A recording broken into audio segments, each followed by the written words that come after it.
Hi, ಒಂದು ನಿಮಿಷ video skip ಮಾಡಬೇಡಿ. ನನ್ನ ಹೆಸರು ಬಂದುಬಿಟ್ಟು ಆಕಾಶ್. ಇದು ಬಂದುಬಿಟ್ಟು ನನ್ನ ಸೆಕೆಂಡ್ ವೀಡಿಯೋ ಆಗಿರುತ್ತೆ. ನೀವೇನಾದರೂ 20 ಇಯರ್ಸ್ನವರಾಗಿದ್ದರೆ, ನೀವೇನಾದರೂ 45 ಇಯರ್ಸ್ ಆದಮೇಲೆ ರಿಟೈರ್ ಆಗಬೇಕಂತಿದ್ದೀರಾ. ಸೊ 45 ಇಯರ್ಸ್ನಲ್ಲಿ ನೀವು 2 ಲ್ಯಾಕ್ಸ್ ಸ್ಯಾಲ್ರಿ ಎಕ್ಸ್ಪೆಕ್ಟ್ ಮಾಡ್ತೀರಾ. ಈ ವಿಡಿಯೋ ನಿಮಗೋಸ್ಕರ. ಯಾಕಂದರೆ ರೈಟ್ ಏಜ್ನಲ್ಲಿ ರೈಟ್ ಟೈಮ್ನಲ್ಲಿ ಇನ್ವೆಸ್ಟ್ ಮಾಡೋದು ತುಂಬಾ ಮುಖ್ಯ. ಸೊ ನೀವೇನಾದರೂ 2000 ಅಥವಾ 5000 ಇನ್ವೆಸ್ಟ್ ಮಾಡೋದ್ರಿಂದ ಕ್ರೋರ್ಸ್ ಮಾಡೋದು ಹೇಗೆ ಅಂತ ಹೋದ ವಿಡಿಯೋದಲ್ಲಿ ಹೇಳಿದ್ದೆ. ಸೊ ಒನ್ಸ್ ನೀವು ಕ್ರೋರ್ ಮಾಡಿದ ಮೇಲೆ ಅದು ಸರಿಯಾದ ಟೈಮ್ನಲ್ಲಿ ಸರಿಯಾದ ರೀತಿಯಲ್ಲಿ ವಿಡ್ರಾ ಮಾಡೋದು ಅಷ್ಟೇ ಇಂಪಾರ್ಟೆಂಟ್ ಆಗಿರುತ್ತೆ. ಸೊ ನೀವೇನಾದರೂ ಜಸ್ಟ್ ಮಂತ್ಲಿಗೆ 2 ಲ್ಯಾಕ್ಸ್ ವಿಡ್ರಾ ಮಾಡಿದರೂ ಲೈಫ್ ಟೈಮ್ ರೆವಿನ್ಯೂ ಇರುತ್ತೆ. ಸೊ ನಿಮ್ದು ಏನು ಅಮೌಂಟ್ ಇರುತ್ತಲ್ಲ ಅದು ಹಾಗೇ ಇರುತ್ತೆ. ಸೊ ಯಾವ ಥರ ವಿಡ್ರಾ ಮಾಡಬೇಕಂತ ಹೇಳ್ತೀನಿ, ಬನ್ನಿ. This is schematic withdrawal plan. Welcome to my channel. ಇದು ಬಂದುಬಿಟ್ಟು ನನ್ನ ಹೋಮ್ ಇಂಟರ್ಫೇಸ್ ಆಗಿರುತ್ತೆ. Click on the Google, search for SWP calculator, scroll down, schematic withdrawal plan website. So schematic withdrawal plan, total investment ಅಂದರೆ ನೀವು save ಮಾಡಿರುವಂಥ amount. Suppose ನಾವು save ಮಾಡಿದ amount ಬಂದುಬಿಟ್ಟು 4 crore, ಬಟ್ ನಾನು ಎಕ್ಸಾಂಪಲ್ ಆಗಿ 2 crore ತಗೊತಿದ್ದೀನಿ. ಮಂತ್ಲಿ ವಿಡ್ರಾವಲ್ ಅಂತಂತಂದರೆ ನಾವು ತಿಂಗಳಿಗೆ ಎಷ್ಟು ವಿಡ್ರಾ ಮಾಡಬೇಕಂತ ಅಂದ್ಕೊಂಡಿದ್ವಿ. Suppose I taken as 2 lakhs.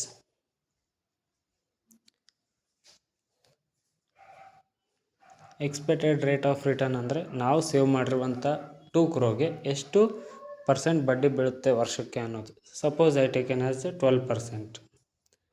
ನಾವು ಎಷ್ಟು ವರ್ಷಕ್ಕೆ ವಿಡ್ರಾ ಮಾಡಬೇಕಂತ ಅಂದ್ಕೊಂಡಿದ್ದೀವಿ. 2 ಲ್ಯಾಕ್ಸ್ ನಾವು 10 ವರ್ಷಕ್ಕೆ ತಗೊಂಡಿದ್ದೀವಿ. ಸೊ ಕ್ಯಾಲ್ಕುಲೇಟ್ ಮಾಡ್ತಿದ್ವಿ.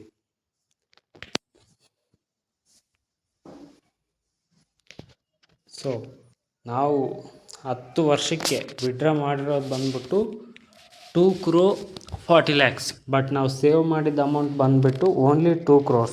ಸೊ ನಾವು 2 crore 40 lakhs ವಿಡ್ರಾ ಮಾಡಿದ್ರೂ ಇನ್ನೂ 2 crore ಸಮಥಿಂಗ್ ಸೇವ್ ಆಗಿದೆ. ಸೊ 1 crore 95 lakhs ಇನ್ನೂ ಸೇವಿಂಗ್ಸ್ನಲ್ಲೇ ಇದೆ. ಸೊ ಅದಕ್ಕೆ ಹೇಳೋದು SWP most important from the SIP. So SIP ಏನು ಮಾಡುತ್ತೆ, ಯೂಸ್ ಅಮೌಂಟ್ ಆಗಿ ಕನ್ವರ್ಟ್ ಮಾಡುತ್ತೆ. ಬಟ್ SWP ಏನಂತಂದರೆ ಸ್ಕೀಮ್ಯಾಟಿಕಲಿ 2 ಲ್ಯಾಕ್ಸ್ ವಿಡ್ರಾ ಮಾಡೋದ್ರಿಂದ ಕಾಂಪೌಂಡಿಂಗ್ ಆಗುತ್ತೆ, ಬೆಳೆಯುತ್ತೆ. ಅದೇ ಪವರ್ ಆಫ್ ಎಸ್. ಹೋದ ವೀಡಿಯೋದಲ್ಲಿ ಹೇಳಿದ್ದೆ 2000 ಅಥವಾ 5000 ಇನ್ವೆಸ್ಟ್ ಮಾಡೋರು ಯಾವ ಥರ ಇನ್ವೆಸ್ಟ್ ಮಾಡಬೇಕಂತ.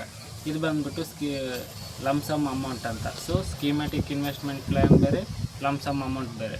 ಸೊ ಸ್ಕೀಮ್ಯಾಟಿಕ್ ಇನ್ವೆಸ್ಟ್ಮೆಂಟ್ ಪ್ಲ್ಯಾನ್ ಅಂತಂದರೆ ಸ್ಯಾಲ್ರಿಡ್ ಪರ್ಸನ್ಸ್ ಆಗಿರ್ತಾರೆ. ಲಮ್ಸಮ್ ಅಮೌಂಟ್ ಅಂದರೆ ಅನ್ಸ್ಯಾಲ್ರಿಡ್ ಪರ್ಸನ್ಸ್ ಆಗಿದ್ದಾರೆ. ಹೇಗಾದರೆ ಲಮ್ಸಮ್ ಅಮೌಂಟ್ ಯಾರ ಹತ್ರ ಇರುತ್ತೆ ಅಂದರೆ ಬಿಸ್ನೆಸ್ ಮ್ಯಾನ್ಸ್ ಹತ್ರ ಇರುತ್ತೆ. ಅವ್ರು ಏನಾದರೂ 10 lakhs 20 lakhs ಅವ್ರ ಹತ್ರ ಆಲ್ರೆಡಿ ಇರುತ್ತೆ. ಸೊ ಅವ್ರು ಯಾವುದೇ ರೀತಿ 2000 5000 ಇನ್ವೆಸ್ಟ್ ಮಾಡೋಕ್ಕೆ ನೋಡೋಲ್ಲ. ಅವರು ಒಂದೇ ಸತಿ ಇನ್ವೆಸ್ಟ್ ಮಾಡೋಕ್ಕೆ ನೋಡ್ತಾರೆ. ಸೊ ಒಂದೇ ಸತಿ ಇನ್ವೆಸ್ಟ್ ಮಾಡೋದನ್ನ ಲಮ್ಸಮ್ ಅಮೌಂಟ್ ಅಂತ ಅಂತಾರೆ. ಸೊ ಆ ಅಮೌಂಟ್ನ ಯಾವ ಥರ ಇನ್ವೆಸ್ಟ್ ಮಾಡಿದರೆ ಎಷ್ಟು % ಬಡ್ಡಿ ಬೀಳುತ್ತೆ, ಸೊ ಅದು ಯಾವ ಥರ ಬೆಳೆಯುತ್ತೆ ಅಂತ ನೋಡೋಣ ಬನ್ನಿ.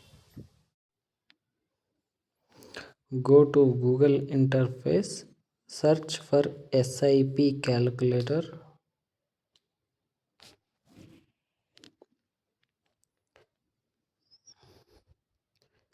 Click on the website.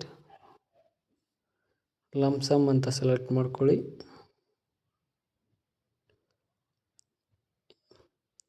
ನೀವು ಇನ್ವೆಸ್ಟ್ ಮಾಡ್ಬೇಕಂತ ಅಂದ್ಕೊಂಡ್ರೆ ಅಮೌಂಟ್ ಬಂದುಬಿಟ್ಟು 10 lakhs.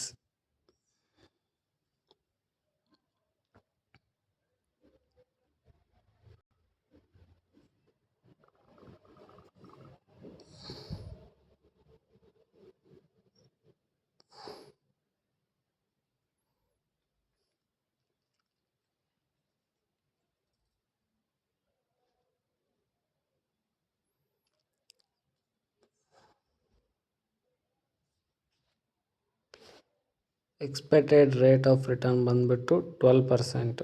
ಈ ಸ್ಟಾಕ್ಸ್ನಲ್ಲಿ ಬಂದುಬಿಟ್ಟು 12% ಸಿಗುತ್ತೆ, 15% ಸಿಗುತ್ತೆ. ಬಟ್ ಬ್ಯಾಂಕ್ನಲ್ಲಿ ಮಾತ್ರ ಫಿಕ್ಸ್ಡ್ ಆಗಿರುತ್ತೆ. ಸೊ ಸ್ಟಾಕ್ಸಲ್ಲಿ ಆ್ಯಾವ್ರೇಜ್ ಆಗಿ 12% ತೊಗೊಂಡಿದ್ದೀನಿ. ಮತ್ತು ಟೈಮ್ ಪೀರಿಯಡ್ ಬಂದುಬಿಟ್ಟು 10 ಇಯರ್ಸ್ಗೆ. 10 ಲಕ್ಷ 10 ವರ್ಷ ಸ್ಟಾಕ್ಸಲ್ಲಿ ಇನ್ವೆಸ್ಟ್ ಮಾಡಿದರೆ ಟೋಟಲ್ ರೆವಿನ್ಯೂ 31 ಲ್ಯಾಕ್ಸ್ ಆಗಿದೆ. ನೀವೇನಾದರೂ just for time period increase ಮಾಡಿದರೆ, ಸಪೋಸ್ ಎಕ್ಸಾಂಪಲ್ ನೀವೇನಾದರೂ 25 ಇಯರ್ಸ್ಗೆ ಇನ್ವೆಸ್ಟ್ ಮಾಡಿದರೆ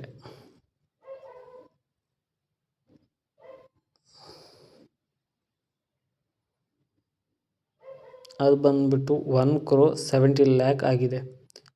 10 ಲಕ್ಷ 25 ವರ್ಷಕ್ಕೆ 1,70 ಲ್ಯಾಕ್ಸ್ ಆಗಿದೆ. ಅದೇ ಏನಾದರೂ ನಾವು ಜಸ್ಟ್ ಫಾರ್ 30 ಇಯರ್ಸ್ಗೆ ಕ್ಯಾಲ್ಕುಲೇಟ್ ಮಾಡಿದರೆ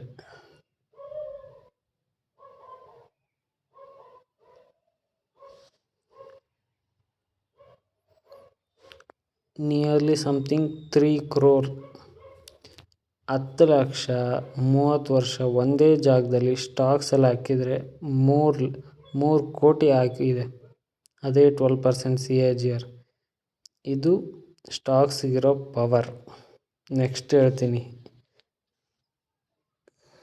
ಈ ವಿಡಿಯೋ ಕೆಲವ್ರಿಗೆ, ಯಾಕಂದರೆ ಲಮ್ಸಮ್ ಅಮೌಂಟು ಕೆಲವ್ರ ಹತ್ರ ಬಿಸ್ನೆಸ್ ಮ್ಯಾನ್ಸ್ ಹತ್ರ ಇರುತ್ತೆ ಅಂತ ಹೇಳಿದೆ. ಸೊ ಇದೇ 10 ಲ್ಯಾಕ್ಸ್ನ ನಾವು FD ಮಾಡ್ತೀವಿ, ಸ್ಟಾಕ್ಸಲ್ಲಿ ಯಾಕೆ ಇನ್ವೆಸ್ಟ್ ಮಾಡಬೇಕು, ಸುಮ್ಮನೆ ರಿಸ್ಕು, ಸೊ FD ಮಾಡಿದರೆ ಬೆಟ್ರ್ ಅಂತ ಅಂದ್ಕೊಳ್ಳೋರಿಗೆ ಈ ವಿಡಿಯೋ ನಿಮಗೋಸ್ಕರ ನೋಡಿ. ಇದು ಬಂದುಬಿಟ್ಟು ಎಕ್ಸಾಂಪಲ್ ಆಗಿರುತ್ತೆ. ಅದೇ ನೀವು 10 ಲ್ಯಾಕ್ಸ್ ಏನಾದರೂ ಬ್ಯಾಂಕ್ನಲ್ಲಿ ಅದು HDFC ಬ್ಯಾಂಕ್ ಆಗಿರ್ಬೋದು, ಸ್ಟೇಟ್ ಬ್ಯಾಂಕ್ ಆಫ್ ಇಂಡಿಯಾ ಆಗಿರ್ಬೋದು, ಯಾವುದೇ ಬ್ಯಾಂಕ್ ಆಗಿರ್ಬೋದು, ಅದೇ 10 ಲ್ಯಾಕ್ಸ್ನ ನೀವು ಬ್ಯಾಂಕ್ನಲ್ಲಿ ಇನ್ವೆಸ್ಟ್ ಮಾಡಿದರೆ ಏನು ಡಿಫ್ರೆನ್ಸ್ ಆಗುತ್ತೆ ನೋಡಿ. 10 ಲ್ಯಾಕ್ಸ್, ಸೊ 7% ತಗೊಳ್ತಿದ್ದೀನಿ. ಸೊ ಯಾವುದೇ ಬ್ಯಾಂಕ್ ಆಗಲಿ 6 to 7% ಕೊಡೋದು. ಟೈಮ್ ಪೀರಿಯಡ್ ಬಂದುಬಿಟ್ಟು 10 ಇಯರ್ಸ್. ಎಷ್ಟಾಗಿದೆ? 19 ಲ್ಯಾಕ್ ಆಗಿದೆ. ಸೊ ನಾವು ಅದೇ 10 ವರ್ಷ ಸ್ಟಾಕ್ಸಲ್ಲಿ ಇನ್ವೆಸ್ಟ್ ಮಾಡಿದಾಗ ಆಗಿದ್ದು 31 ಲಕ್ಷ. 25 ವರ್ಷಕ್ಕೆ 54 ಲಕ್ಷ ಆಗಿದೆ ಅಷ್ಟೇ. ಅಲ್ಲಿ ಬಂದುಬಿಟ್ಟು ನಿಯರ್ಲಿ 1 crore ಆಗಿತ್ತು.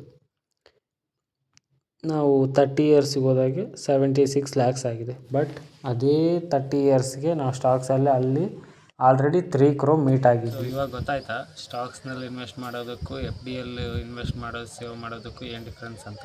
ಸೊ ನಾನು ಆವಾಗಲಿಂದ ಹೇಳ್ತಿರೋದು ಅದನ್ನೇ. ಯಾವ ಪ್ಲೇಸ್ನಲ್ಲಿ ಸೇವ್ ಮಾಡ್ತೀರಾ, ಯಾವ ಪ್ಲೇಸ್ನಲ್ಲಿ ಇನ್ವೆಸ್ಟ್ ಮಾಡ್ತೀರಾ, ಯಾವ ಟೈಮ್ಗೋಸ್ಕರ ಎಷ್ಟು ವರ್ಷ ಕಾಯ್ತೀರಾ, ಸೊ ಇದೆಲ್ಲನೂ ಇಂಪಾರ್ಟೆಂಟ್ ಆಗುತ್ತೆ. ಒಂದು ಯೂಜ್ ಅಮೌಂಟ್ ಕ್ರಿಯೇಟ್ ಮಾಡಲಿಕ್ಕೆ, ವೆಲ್ತ್ ಕ್ರಿಯೇಟ್ ಮಾಡಲಿಕ್ಕೆ ಎಲ್ಲನೂ ಇಂಪಾರ್ಟೆಂಟ್ ಆಗುತ್ತೆ. ಸೊ ಇದೇ ಥರ ವೀಡಿಯೋಸ್ಗೋಸ್ಕರ please subscribe and support my channel. ಬಂದುಬಿಟ್ಟು ನನ್ನ ಸೆಕೆಂಡ್ ವಿಡಿಯೋ ಆಗಿರುತ್ತೆ. So please subscribe and support my channel. Watching guys, thank you.